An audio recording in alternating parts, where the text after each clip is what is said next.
Yo, what is up guys, and welcome to the Day 86 recap of the 2016-2017 NBA season. I just want to start off by saying congratulations to all the Philadelphia 76ers fans out there. Salute to all of you. I would like to offer you guys the slowest of all slow claps. The Philadelphia 76ers have been impressive as of late. The Philadelphia 76ers fans are some of the realest I have ever seen for sticking through the team throughout the entire process, for trusting the process. You guys are now starting to see some of the benefits of the rewards of the process. Not sure if that made sense, but you guys are starting to see some of the benefits of the rewards of the process. That probably made absolutely no sense whatsoever. They got their best win of the season and their best win in a long time over the Toronto Raptors last night. If you're a Toronto Raptors fan watching this video, do not be salty. Do not be salty. Do not hang your head in shame. You guys fought well, but sometimes you just have to, give your opponents some props. The Philadelphia 76ers played extremely well last night. I would argue that they would have beaten 90 to 95% of NBA teams with the way that they were playing last night. You look at their defense down the stretch. Of course, Robert Covington and Joel Embiid coming up with big defensive plays down the stretch. You look at them hitting their free throws down the stretch, and they just simply deserve that win. That's all you can say about this. And the Philadelphia 76ers, like I said earlier in the video, they've been playing really, really well as of late. They've won 7 out of their last 10 games. If you want to dig even deeper into it, they've won their last 5 games when Joel Embiid has played. And if you want to dig even deeper into it than that, like I said, they won 7 of their last 10 games. Only 1 game was lost when Joel Embiid played. Of their last 10 games, Joel Embiid set out 3 times. 2 of the times he set out, they went on to lose, which you can expect. But only 1 time when Joel Embiid set out, they won. I mean, they lost. So it's not like this Sixers team is the same Sixers team we saw last year, or the year before that, or the year before that. Or the year before that. Joel the Process Embiid has been an absolute monster so far this season. Now, I chime on this every time the Sixers play a game. Joel Embiid is impressive for what he can do for how many minutes he's playing. When he's only playing like 25-ish minutes per game, going out there getting like 20 points, 8 rebounds, and 2.5 blocks per game. Of course, that's just flat out impressive. And I can't wait to see what he can do when his minutes restrictions are lifted next season and when he can play a full year next season. The Sixers could very well be in the playoffs next season. I would not be surprised whatsoever. They're only 5.5 games out of the Eastern Conference playoffs right now. And if you take into account that the #1 draft pick, Ben Simmons, hasn't even played. By the way, news came out that Ben Simmons could make his return as soon as after the All-Star break. So you can look forward to that. And I think it says something like definitely by March, something like that. So you can look forward to Ben Simmons' return around that time, which is going to be great to see. Now, a lot of people are saying, well, don't get too excited about Ben Simmons. He could turn out to be a bust. I am willing to risk everything I have on the fact that Ben Simmons is not a bust. I am willing to risk everything I have that Ben Simmons is as good as advertised. That he will be an extremely, extremely good player. I'm not buying that he could be a bust thing. No. When I first took a look at Anthony Bennett, I was like, that man has bust written all over his forehead. When I first took a look at Dion Waiters, I said that man has greatness written all over his forehead. And look how that turned out.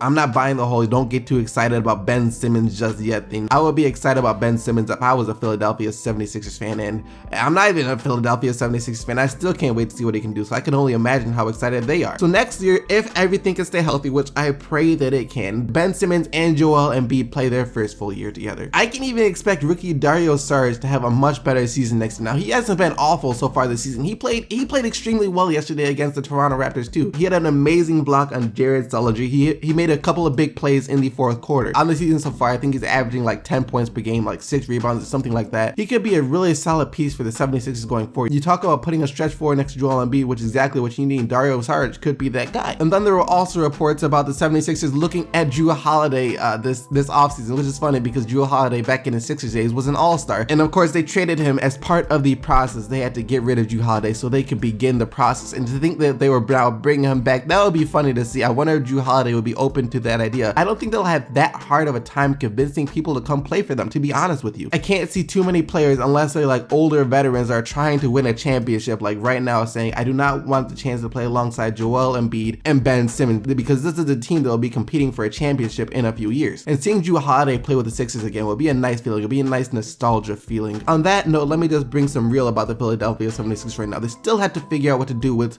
Nerlens Noel and Jahlil Okafor. Now, these are two great young talents in the NBA. Quite frankly, just because of Joel Embiid, whose time in Philly could be up very soon. And now I know a lot of people are saying, well, you just had to get rid of Noel. You could probably keep Okafor, you know, bring him off the bench next to Embiid, you know, maybe even play him next to Embiid, which I'm not too high on the idea of just because of spacing. Now, Ben Simmons isn't projected to be the greatest shooter coming out of the gate. And so if you have Joel Embiid in there, now sure, Joel Embiid can play at the three-point line, but of course what you want him to do is play down in the paint where he's better at this point in his career. And then you look at Okafor, who's really only good around the basket, so that spacing right there could be a problem. Then you look at bringing Okafor off the bench, and I just don't think that's fair to him. He could be a great young player on another team, and what the Sixers need is going to be, of course, more shooters. I honestly think they should look to move, but I know they're most likely open to it, and it's just a matter of getting what they want for them. But the Sixers, go watch the team for a game if you haven't watched them yet. It's been a breath of fresh air watching the Philadelphia 76ers play, and honestly, the way this process thing is looking, I think it might be time for some other teams to take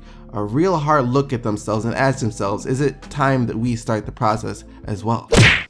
The Sixers-Raptors game might have been the most entertaining and the best game last night, but the most anticipated was obviously going to be the Warriors versus the Oklahoma City Thunder. Once again, this was at the Oracle Arena. This was a home game for the Golden State Warriors. I'm honestly scared to see what's going to happen when the Warriors go to OKC.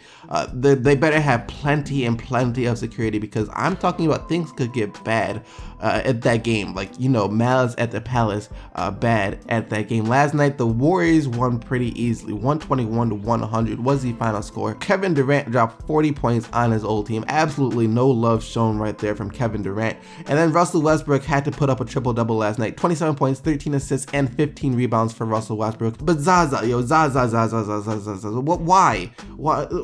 I don't agree with what Zaza Pachulia did, first off. The standing over him thing, whatever, trying to intimidate him, that's whatever. But what he said after the game, it kind of rubbed me the wrong way. I specifically remember him saying something about if Russell Westbrook gets injured because of that play, then that's fine too. It's part of basketball. Now that just going a little bit too far right there. You know, you never want to see any NBA player get injured, and just to think that that was in his mind, that knowing well in his mind that he could have injured Russell Westbrook by doing this, I think that's the type of stuff that you really just don't need. Speaking of injuries, you know, I never really been a fan of Rudy Gay. I'd never really been a fan of him. He's a great talent in the NBA. I've never really been a fan of him, but I must send condolences to Rudy Gay, guys. Apparently he might have torn his Achilles. That's what the early tests are coming back saying. He's gonna have more tests done. So wishing nothing but the best for Rudy Gay, and also wishing nothing but the best for DeMarcus Cousins. Yo, PG-13 destroyed DeMarcus Cousins at the rim yesterday. Absolutely no cares in the world given by Paul George last night as the Indiana Pacers beat the Sacramento Kings. Paul George had 24 points. Jeff Teague, another extremely solid game, 22 points, 11 assists. He's finally found his groove with the Indiana Pacers. DeMarcus Cousins may have got posterized, but he had a triple-double last night. 25 points, 12 rebounds, 10 assists, and 3 blocks for Boogie Cousins. James Harden versus Giannis Antetokounmpo. What a showdown between James. Well, not really. The game was actually quite a blowout, but you know, it was a great showing from both the players, like on a personal level. Giannis did his usual thing: 32 points, 11 rebounds, 6 assists, 3 blocks. You know, just light work for Giannis Antetokounmpo. Nothing too crazy from Giannis Antetokounmpo. But James Harden did his thing as well: 38 points, 6 rebounds, and 8 assists, and 2 blocks for James Harden, as the Houston Rockets get the 111-92 win over the Milwaukee Bucks. Like I said, Eric Gordon also once again another terrific game off the bench. 25 points for Eric Gordon. Like I said, he will win 6th Man of the Year.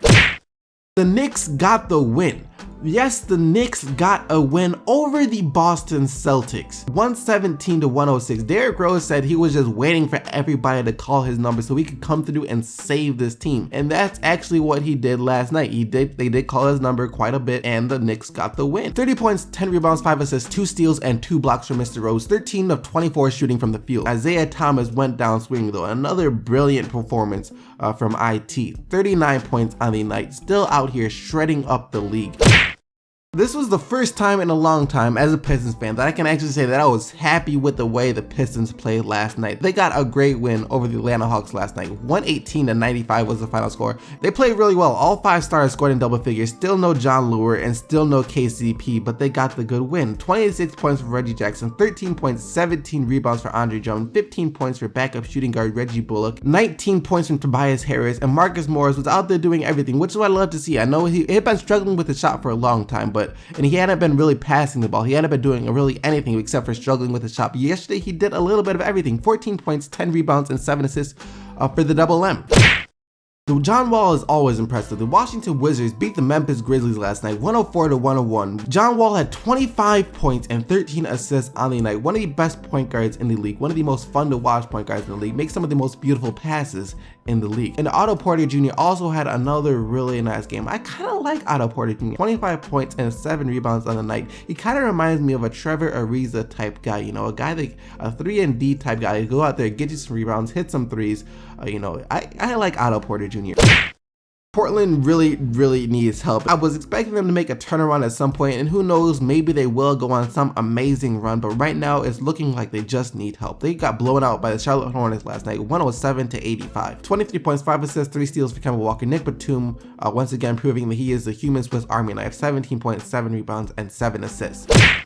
And last but not least, the Pelicans got the win over the Orlando Magic. Anthony Davis with a modest 21 points, 14 rebounds, and 4 assists on the night. You know, a great game, but not the beast games that he has been putting up so far this season. Tyreke Evans is a player that I wish could have just stayed healthy throughout his career. It would have been so nice to see what he could have become if he would have just stayed healthy. He's still a good player. He still is a really good player. Last night he had 18 points, 5 assists, and 3 steals, and he's come back so far this year as actually a pretty good 3-point shooter. But unfortunately, like I said, injuries have robbed us of ever seeing what he could have been like at his best. And that about wraps up all the action from the Day 86 recap of the 2016-2017 NBA season. And now it's time to get into the player of the day. Yesterday, you guys selected DeMar DeRozan and his 36 points, 11 rebounds, and 6 assists as the player of the day. And here are today's nominees. Of course, you have Joel Embiid and his 26 points, 9 rebounds, and 2 blocks. Derrick Rose, 30 points, 10 rebounds, 5 assists. James Harden, 38 points, 6 rebounds, 8 assists. And Kevin Durant, 40 points, 12 rebounds, and 4 assists. So there you guys have it, the 4 nominees for today. Now you guys can go vote on the Amino Hardwood NBA app. The link to the poll will be in the description as well as in the comment section below. And I hope you guys enjoyed the video. Make sure to smack that like button if you did, and don't forget to subscribe for more daily NBA videos. And you guys already know that I'll be right back here tomorrow spitting some more NBA